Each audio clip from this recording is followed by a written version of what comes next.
দেখ বন্ধু, হ্যাঁ এলাকার মধ্যে একটা ভণ্ড বাবা আইছে। আমিও শুনছি অনেক নাকি কামেল। আরে বেটা, হে বালের কামেল। হে মানুষের বেটা ধোকা দিয়ে বেটা টাকা পয়সা বেটা নিয়ে হাতিয়ে যায়। আমার মাথায় বুদ্ধি হয়েছে, ওরে আমরা কোট খাওয়ামু। এর কাছে যাই কমু আমি বিয়ে করছি, আমার বউ ভাগ্যে গেছে। হে মামা, তুই তো বিয়ে করস নাই? বিয়ে করিনি, এটা তুই না জানোস? ওই কামেল বাবা তো আর জানে না। ঠিক আছে, তাহলে চল যাই। হ্যাঁ ঠিক আছে, চল। ওরা যা আছে বান্ধে দাঁড়াবো।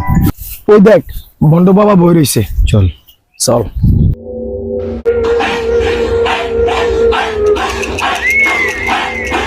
বাবা, কি হয়েছে বৎস?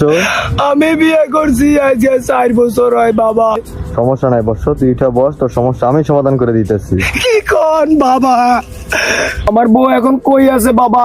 আপনি একটু দেখেন। তোর বউ এখন আছে লুঙ্গি রিসোর্টে। সারা জীবন কত রিসোর্টের নাম শুনছি, লুঙ্গি রিসোর্টের নাম তো কোনো সময় শুনি নাই। তারা বাইকা যায়, হেরাই লুঙ্গি রিসোর্টে যায়। কি কয় রে এটা? তোরে কইছি না আমি বিয়ে করি নাই, তুই জানোস না? হ্যাঁ, এটা ভণ্ড বাবা।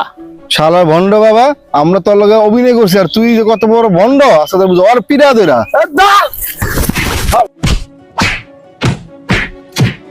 চল।